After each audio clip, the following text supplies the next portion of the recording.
Welcome back, everybody, to Watch More Football. We're back again. You're watching us on the Genreverse Sports channel. Please give that a check out and a like and a subscribe. It's a brand new channel. This is the only video on at the moment. We are hoping to grow it as time goes on. And if you're on here checking us out, also check out the main Genreverse channel, which has got loads of entertainment news, reactions, covering anime, live action, movies, all sorts of stuff on there, interviews and everything as well. My name is Cam Clark, and I'm also one of the senior editors at lrmonline.com. So if it's entertainment written news you're looking for, please go and check out lrmonline.com as well. I'm here, as always, with Mick, Ryan, and Dave. How you doing, guys? All right. Yeah, not too bad. We all had a good Christmas. Mixed bag. Santa good tease. Yeah. Wasn't so good for me, Mick.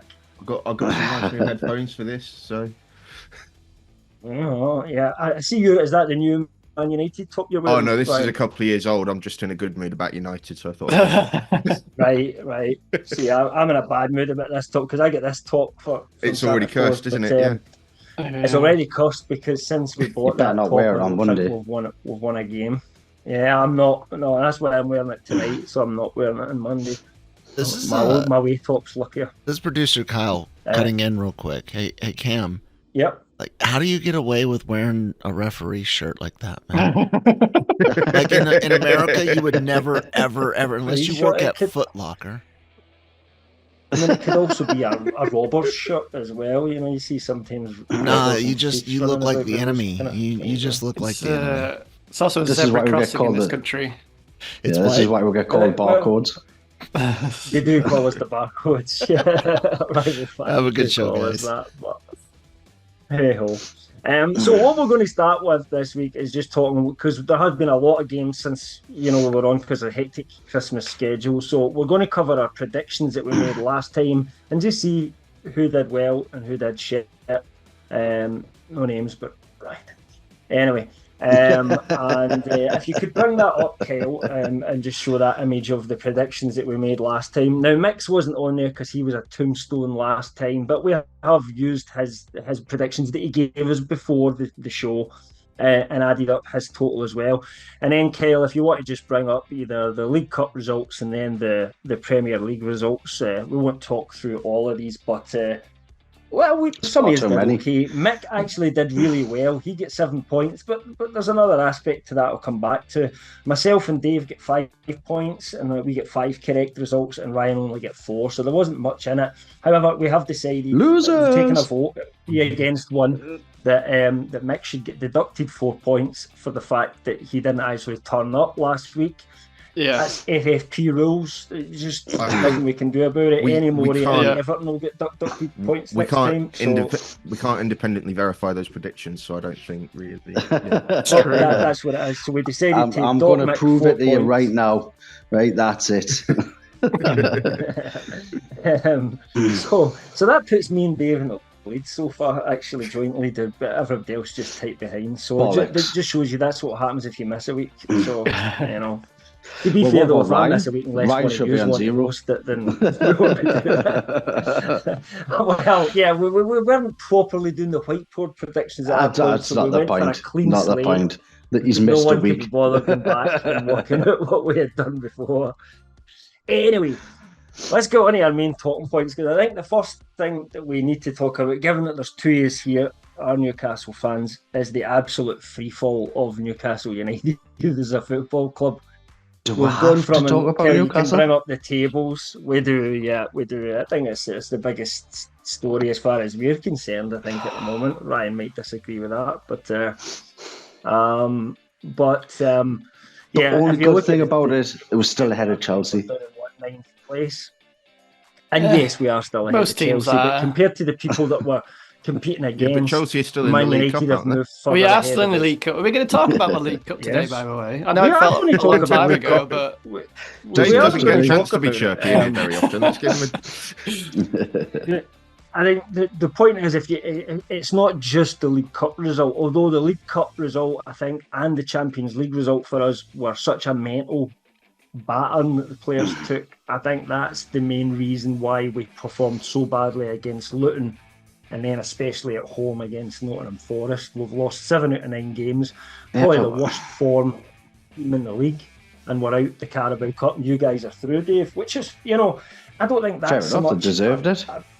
Anything could have happened, it's a home game for you guys. Is it Stamford Bridge? Chelsea are a big team, anything could have happened there.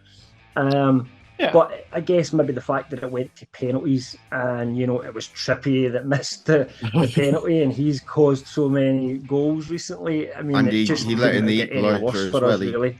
Yeah, he caused the equaliser. Yeah. He assisted it more than anything. Yeah. I mean, you'll be happy that you guys are through, but But the thing is, for you guys, you then went and lost the game straight after in the Wolves. League, you know what I mean? Yeah, we should have been like 3-0 up in the first half there as well.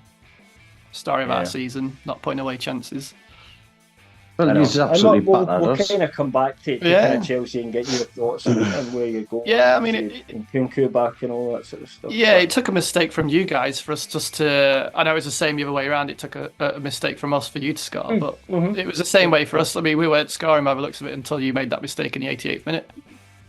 It's one of those games. It would have been a draw if it was a Premier League game, which wouldn't have been a bad result for Newcastle actually. But because it did go to penalties and we lost, it wasn't good. Or Chelsea. Well, I don't know. I mean, I think Chelsea have to be aiming to win their home games, even against a team like us, because Chelsea, where they want to be, is ahead of us, not behind us. Doesn't matter. Every point counts down that end of the table, though. It is. That's how I feel. It doesn't matter where you are. Ryan. I know. Yeah. Give it a month. You walk them down and I'm back, boys. If you win a few games or you lose a few games, I don't like this confidence coming from Ryan. This is. I love it because it always comes crashing down after like a week. But it just doesn't sound right. But I mean, if we move on to kind of you guys briefly, and then we can go back and talk about any of the bits we want. But it is kind of positive times for you a little bit, because you had a good performance against Aston Villa. Obviously you weren't in the Carabao Cup, so that wasn't a concern for you guys. But you did lose the game prior to that, though. We did. Win one, and now he's like this. Yes, with 6 points, I know. But I think the thing was, it was a good performance, wasn't it? Yeah. I mean, I only watched the first half of the West Ham game because I went down to watch Portsmouth later on, so I had to leave at half time to get the train. I didn't think the first half was that bad against West Ham. It was very similar to the one against Villa in that, we were playing. You could see what we were trying to do. It just wasn't quite clicking for the front three. And then the same thing happened in the second half as happened in the first half against Villa. We conceded 2 really soft goals, a couple of minutes apart. But in the West Ham game, it was a bit too late to respond to those. Whereas Villa, we were on top rather than letting the game drift, and we sort of managed to come back out.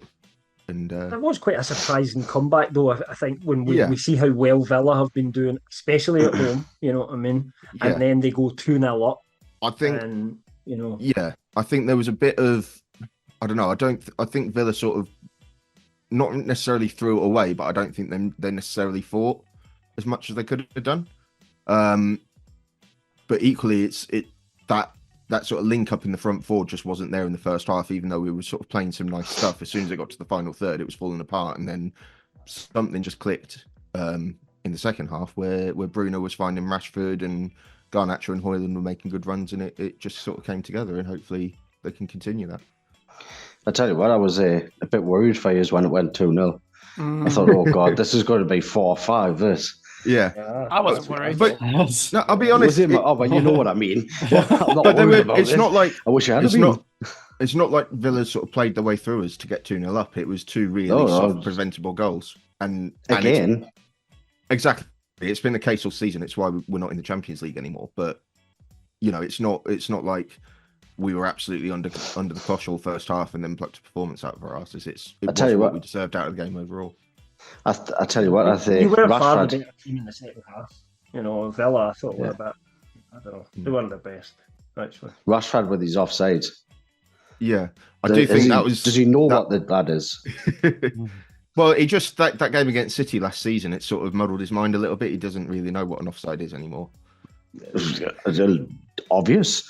But I mean, it was good to see aspect for Rashford you playing guys well is- again, because he's not had a good season at all, and that was his first proper performance where he looked like his last season self.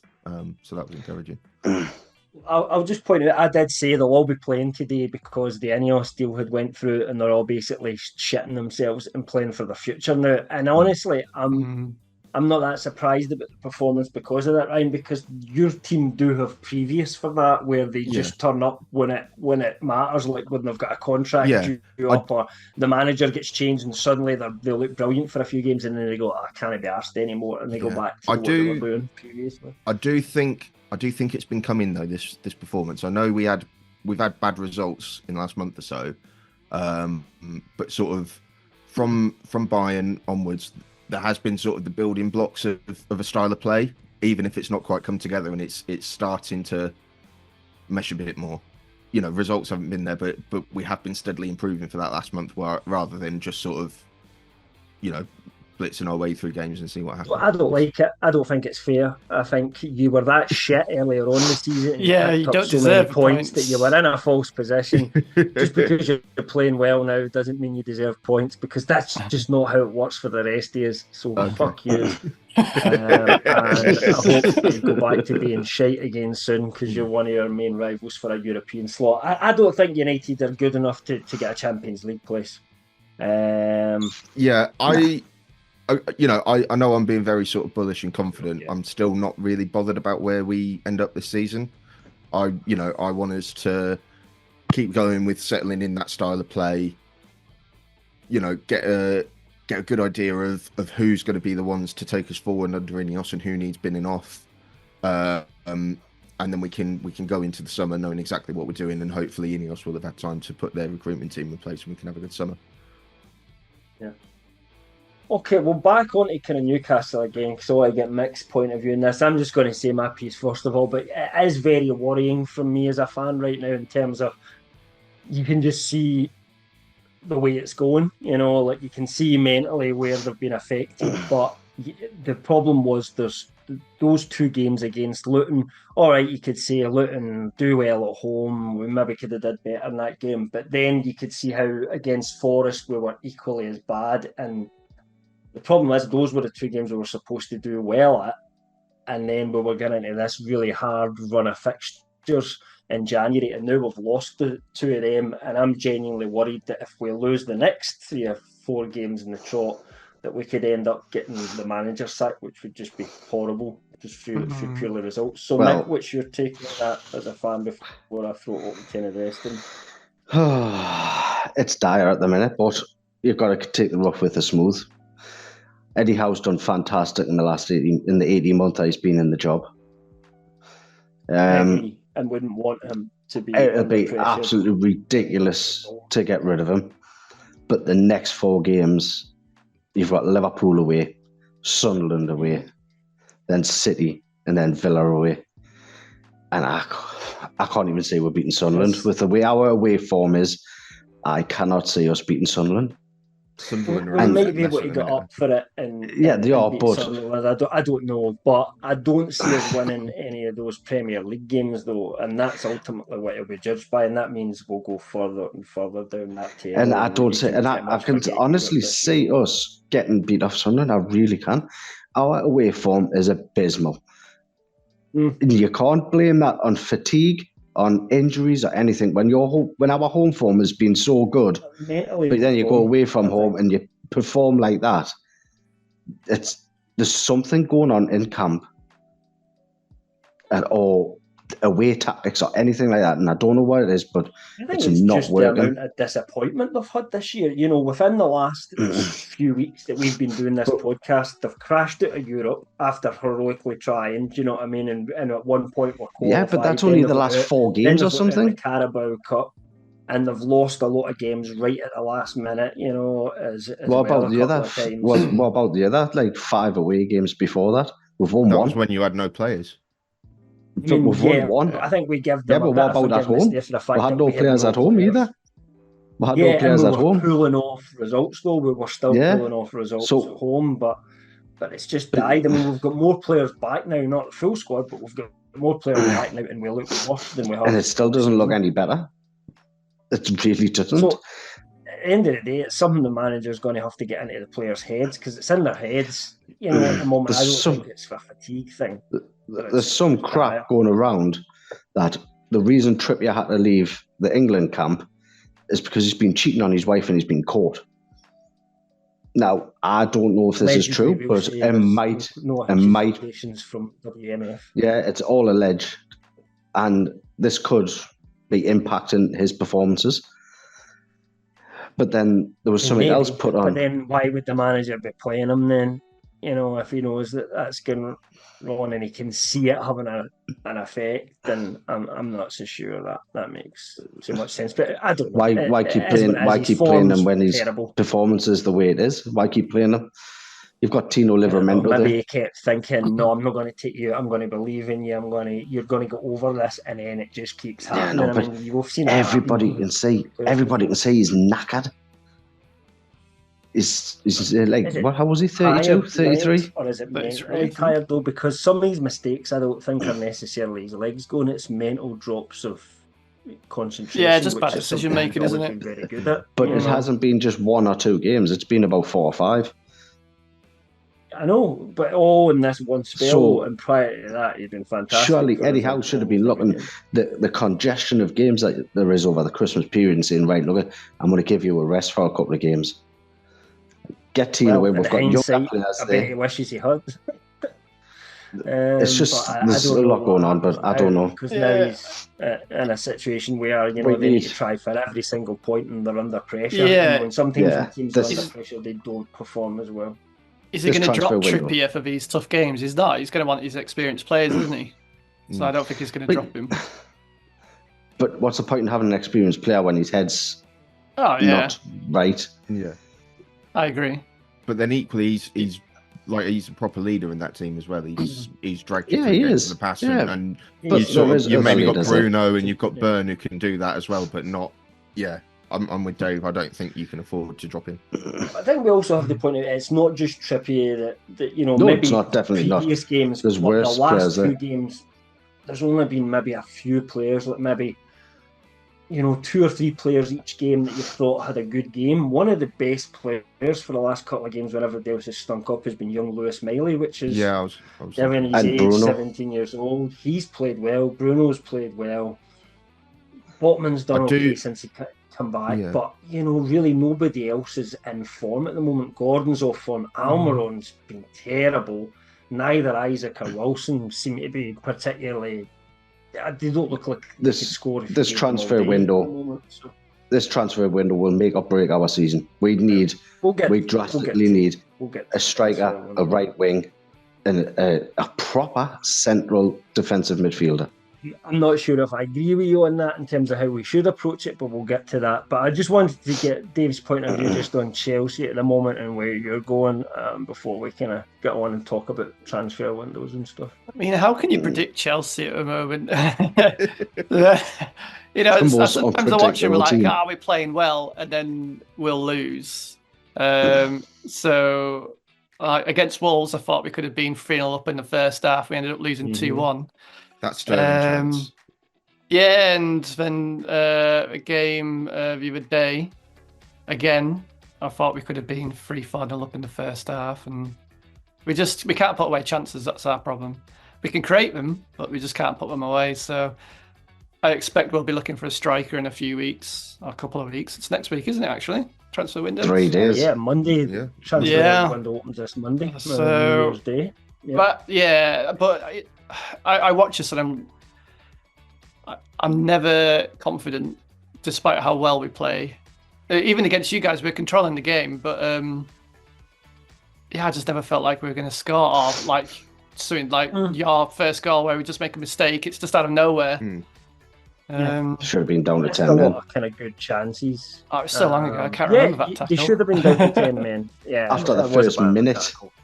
First minute or something like that. And it was a red card challenge, but I think it was a red card challenge. Just let him off it because it was so early in the game. But he let off a red card at the end of the game, didn't he? So, recently, because Gordon's not played since that happened.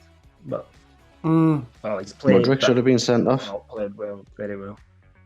I still think I still think as well, for all the focuses on Jackson not being able to score and sort of not putting away chances, the defence still isn't right. It's because we're playing four centre backs. Yeah, like Colwill is a great centre back, but he's not a good left back. Like you saw the goal we conceded the other day, he just went in centre back mode and didn't track Elise. He just and it just looked like Caicedo was stood there doing nothing, but it's actually because it was Colwill's guy. It's and we've got Gusto back now, and he looked great the other day. So hopefully that's going to help us. But it's the left back which is troubling us. Gusto looked good when he played the other day. Yeah, he's great. Because he's obviously back. Who, sorry? Nkunku. Nkunku, yeah, he's looked great as well. For and fuck you. Game and a half. Yeah, so... I mean, the players are slowly coming back. Lavia was back the other day, but I think he's injured again now. In terms of transfer window, you are likely the club that will go crazy because you seem to do it every transfer window. But do you think we've already bought a player? We've already bought one player. Who have you got? I don't even know. It's I think he's like 18 years old. Yeah, defensive 17-year-old kid. We're buying all these defensive midfielders, and I think it's because we know that teams are needing defensive midfielders. There's not many of them about, so I feel like we're buying them so we can sell them on later. The problem is they all have to go out on loan and make their names in other teams first. So we're just going to buy other teams to loan them out anyway, aren't we? But do you think it's a striker's the only thing you'll be after, or do you think you'll be after other targets? I hope so. Yeah, I don't want us to buy any more players. It's depressing. I know everybody just wants the teams to spend money, but it's just humiliating. Spend 200 million on guys we've never heard of that are only 16. Yeah, exactly. Yeah. So I hope we only just buy one player. That's it. So we'll go with Man United's transfer targets. I don't know if it will be Osimhen because he's still stupidly expensive. He's just signed a new contract. It's just a new contract. Yeah, but they put in the buyout clause on it, though, didn't they? Yeah, he signed a new contract just to put the figure on it. Why would the player do that? Or like because it means that, and then a club have to spend this. He was probably worth less than that if he just hadn't signed the contract and said, "Nah, I'm leaving." Yeah, but it's Napoli. It's Napoli. Yeah, it is Napoli. Yeah, they don't really put a number on any of their players. So if you can get the only way out of there is getting a release clause. And now they can't fiddle the books. Yeah. So. We'll see what happens. He's definitely an attractive option. So they need the money. And out of all of us, I don't know if Man United have got that kind of money at the moment. I don't know if Chelsea have got that kind of money, but we haven't. No, I think we're going to sell quite a few of our academy products. I think Maatsen will go, Chalobah. I hope Gallagher doesn't go. Our best player. He's been one of your best players this season, which would be crazy. But it wouldn't surprise me because it counts as 100% profit because he's an academy player. So it's got the captain's armband as well. Everybody's had the captain's armband at some point this season. True. No, but he's a good leader. James, your captain. David, you had it yet? Give me a couple of weeks. Gallagher won't get injured though, so maybe not. He's getting sold. We'll go to Man United's transfer targets last, Ryan, and give you your say. But you know what you were saying, Mick, on our transfer targets. What did you say again that you think that we need to get in January? We need a left back, centre defensive midfield, right wing, and a striker. Because you can't rely on Wilson and Isak. The two. So say that again. So injury. Left back, central defensive mid, which it's looking more and more likely it's going to be Calvin Phillips. Maybe. Right wing and a striker. See, those are the things I think we need, but I don't think there's any way we can. Unless they are the players that we were going to go for in summer anyway, then I think going and wasting all our FFP money, because whatever we spend in January will have an effect on what we can spend in the summer. This season's already a write-off. You know, at best we push for Europe, and we've got some players coming back from injury. You know, like Barnes will be back, and a couple others. But the only way around. So I don't see the point is getting people that we would then go and get better players in summer. That's what I'm trying to get at. So I could see us taking Phillips and loan, but for me, I don't see the point in anything else. We need to. Otherwise, we're not going to do much. We'll not get Europe. We'll not get Europe. With this squad, we've still got a chance of making Conference League. The Saudis. And if we don't make it, what does it matter? Our owners have now had a taste of Champions League. They want that every season now. And they want European football money, but they every season. The money. That's the point. I'm not saying they have to go and spend freaking 200 million in January. Do you know what I mean? Yeah, but who are we going to get that's better than Almiron? Like a right winger in January. Freaking Ryan's better than Almiron at the minute. He can't freaking score from 3 yards out. Do you know what I mean? But let's say like somebody like Bowen, who's at West Ham, too much. Currently ahead of that's too much. Yeah, too much. You're looking at about 70, 80 million for him. You're looking at about 70, 80 million. Don't forget, he's going to that Saudi league. What about Solanke at Bournemouth for a striker? It's been he's worked with Eddie before. Eddie bought him from Bournemouth, but I think he would cost too much money. And I think then you've got a problem with who actually plays and who's better at the three of them in the long term. Solanke would stay fitter than the other two, that's for sure. And I think that Chris would look good at the weekend. You could do it. Yeah, Chris would do someone like Chris Wood. I wonder what we could pick him up for. I would love to go for Elise. Buyout clause. Well, I would love to go for Elise. He looks really good. He'll cost you about 45 million. At least, yeah, it was going to be 40 for Chelsea before he signed that contract. And it was a strange Chelsea situation. Tax. It sounded like we had discovered that he had a release clause which nobody was supposed to know about, and we activated it. Accidentally? Then Crystal Palace threatened us with legal action, and suddenly he's not signing with us, and he signed a new contract. So something weird went on there. I don't know what it was, but he's not ever going to come to us now. So the point is, he's probably going to cost more money than he did previously. And the thing is, Crystal Palace, it's January, they can just go 100 million, or we'll just keep him to summer. Yeah. We don't care. They don't have to sell. The only way that we could get around not going for a right winger. Premier League player in January is silly. I just don't think we'd get it. The only way we can go around not getting a right winger is if when Barnes comes back, he goes on the left and Gordon goes on the right.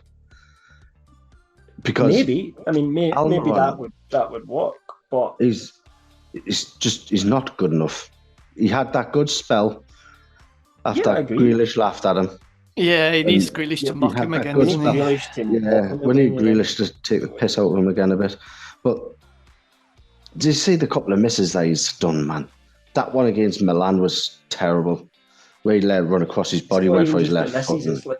Against Chelsea, when Chelsea scored, was it Chelsea the one where they scored the goal, or was it Forest? Sorry, it was Forest. We're winning 1. Yeah, I was about to say, I can't remember getting chances at home.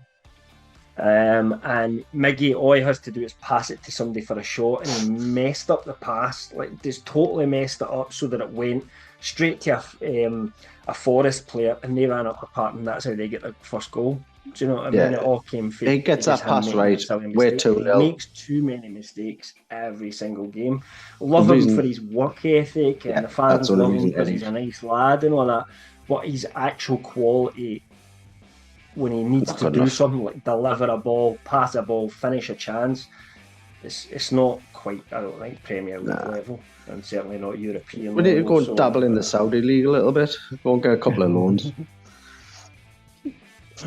I don't got any decent right wingers? The Saudi League. I think we could look at a couple of loans, but I don't know who you could get that's going to give us a right winger.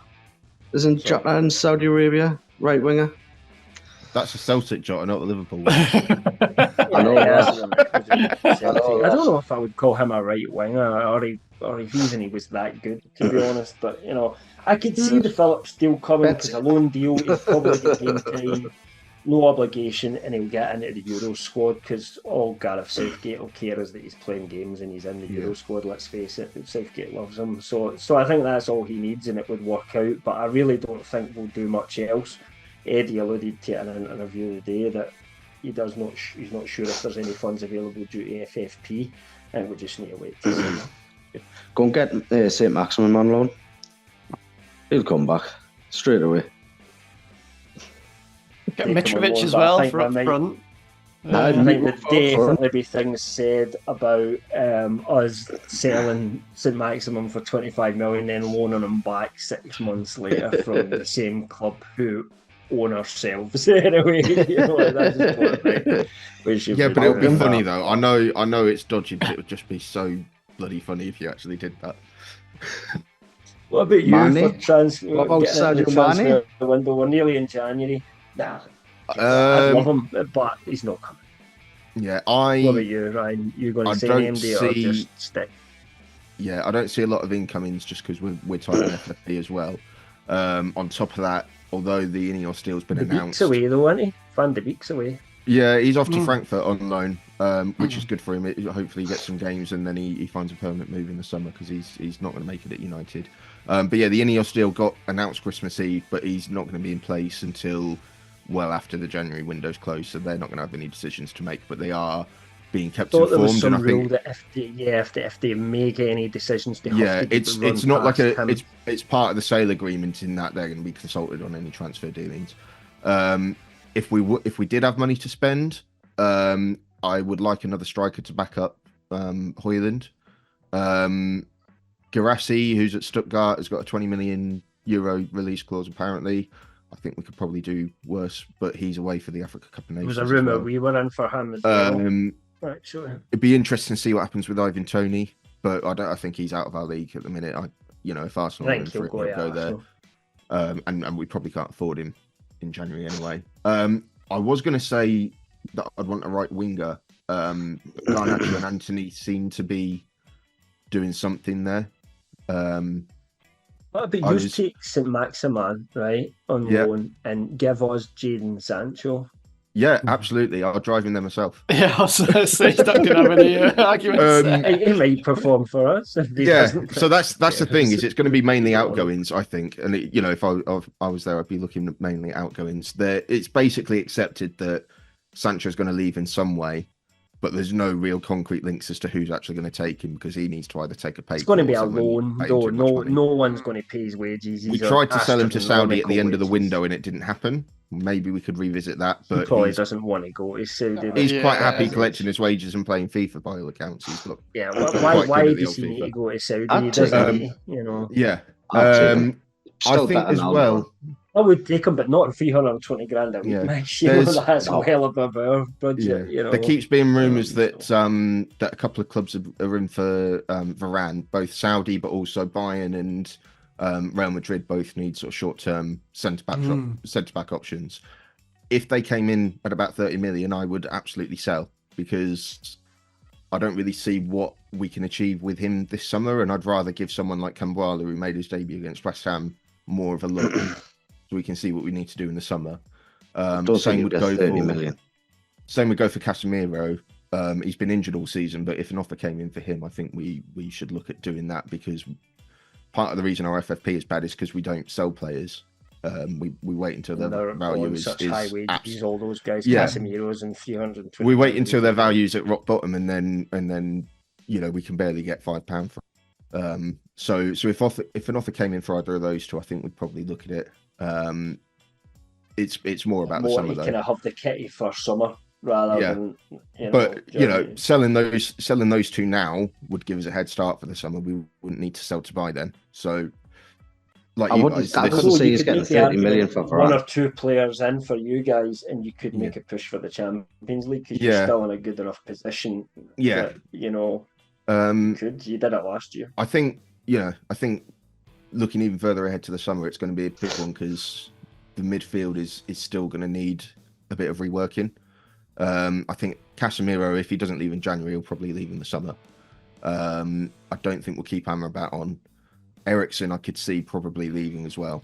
So that leaves us with Mount, McTominay, Mainu as midfield options. So we I think we need to sort that out and get another long-term option in. That's why Chelsea have been buying all those midfielders, because they know you're coming calling. That's what it is. Well, Man United's going to have money, right? Let's buy up all the midfielders now. I really hope we don't start buying players that Chelsea don't want anymore again because it has not worked out historically for us. It sort of looks good for a little bit. The same players. Yeah. No, because we signed Mata and nobody else wanted him, and he was all right at the start, and really actually stayed there for 10 years and didn't do anything. And Matic again looked good for 6 months, and then his legs went. I guess, but and Mount has been injured all season. Mount could still come good, and the role that Eriksen's been playing, in which he played really well against Villa, is what we've really brought Mount in to do. So if he can get fit and get a good run of games doing that job, then that sorts that out. But we still need to sort defensive midfield, because as good as Mainoo's been, he's not ready to be the main starter for that position yet. No, that's fair enough. I can see that from a non-fan as well. But what about other signings that we could see happening with other clubs? I mean, there will be signings for the teams down the bottom. Some of them will Forest are going to sign an entire new 11 for Nuno, aren't they? I want to know what's going to happen to sign a couple Palhinha. of players guaranteed. Palhinha probably end up with I can't see him buying. going in January. I think he could go in summer, but I don't think it'll be January he goes. And if he does go, I can see him Bayern Munich. Well, he was almost there, Palhinha, wasn't he? He's over there getting his medical. And Fulham are looking at that Gomez in Brazil, who half the league is after. Apparently, he's a fairly young, he plays for Fluminense. He's a fairly young defensive midfielder. What about the other big teams? I mean, Arsenal, do we think they'll go for Tony? Considering they might. Yeah, I feel like he's available. When does his ban? Is his ban up like start of January? Is he going to have a couple of games to start of January? So I think that's the thing. Is training, and I think he can play from like next week or something like that. I think he'd get into any top 6 side, but the issue is what's how's he what's been? His condition? Yeah, I mean, players lose match fitness when they don't play. Of course they do. But Arsenal can afford to not have to just play him every game either. But equally, they can bring him in and drop him here, bring him in a bit there, build him up for a few weeks, and then have him for the run-in. Yeah. Equally, Brentford are really struggling at the minute, and he could be the difference coming back between them going down and staying up. Yeah, with how it's that's looking. why it would cost to get him. So they'd probably want 100 million for him, even though he's not played. If they're going to sell him, they need to be able to go and buy new players in January that can keep them up, because they are getting close to the bottom of the league now. They're not out this relegation fight at all at the moment. So, any other big transfer things that you want to talk about? Or you never know with City. I don't think they need the City. They're not going to do any massive tweaks. They might. I don't know, because I know they got Guardiola, but John Stones being missing has been a bit of an issue. Do they want to start maybe looking for the next De Bruyne? Who could they go and get that walks into their team though? In January. That's the kind of thing you can imagine them doing in the summer. January's more something's wrong, we need to fix it quick. I think there is something wrong when Rodri's not playing. So he needs somebody that can step into that role whenever these suspensions or injuries crop up for Rodri. So he needs a world-class central defensive midfielder. Well, not so much a world class, but somebody who's going to actually step in and do a good enough job to cover for Rodri. Because at the minute when he's not playing, not good enough. They're vulnerable. Phillips though, because Phillips is that central defensive midfielder. But even when Rodri's out, he doesn't play Phillips, which kind of signals that he has to leave. And as I said, he fancies playing in black and white, I think, because the two favourite teams for him are Juventus and Newcastle at the moment. And he doesn't want to leave England. And that's county. That's what we're hearing. Newcastle than he is Juventus, because he doesn't want to leave the Premier League. Yeah, I could see. Who knows? It's all rumours, isn't it? Yeah. I could see Liverpool maybe going for a right back so they could get Trent properly into midfield. Although Endo's been decent for them recently, but I've heard he's played well. But I don't know who they go for at right back. I mean, Liverpool have got a real chance of winning the league if they can pick somebody up that they think will improve them. I think they will do it. But they have the money as well. We know they have the money. Yeah, as much as they've probably got like the best forward depth in the league. I don't think it's centre forward there. Well, if it's not Nunes, it's Gakpo, but he's not a proper 9, is he? So he's only just come back as well, Gakpo. Yeah, going and spending 140 million on Osimhen. They're not going to buy Osimhen or Tony. It's going to walk. I could see them going for Guirassy and that working for them actually.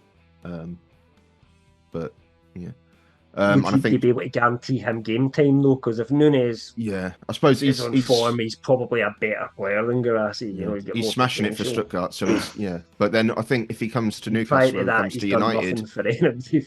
You know, that's the thing. He's one of these players that's done really great this season, but previous years it's been bang average. He's not going to be a starter for Newcastle or United either. So, I don't know. I think he's got more chance for us too than he has at Liverpool, though, to be fair. Just my opinion, because of our injury worries. They're always one of them's out injured. And from Man United, you've really just got one kid, you know, at the moment, if you discount Marshall, which you should.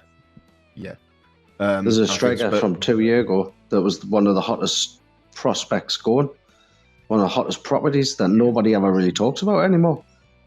That Vlahovic.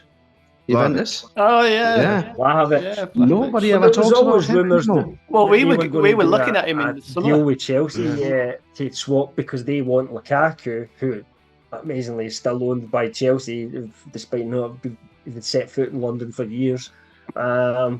But they want Lukaku, and Chelsea were supposedly interested in Vlahovic, but the deal never happened because I think Chelsea weren't sure about Vlahovic for whatever reason. I think the owners wanted him, but Poch didn't. I think as well. Didn't the Juventus fans kick off quite a bit about the idea of going there? They didn't want Lukaku, but let's face it, the Juventus owners don't listen to their fans. Apart from that, I think Spurs will probably sign a defender because Romero's out for a little while again. He is, and Van der Veen's out as well. So I thought that they're going to get Todibo from me. I said we are in for a defender, so it'll be interesting to see who they go for and if they pick up another gem because Van der Veen was a gem.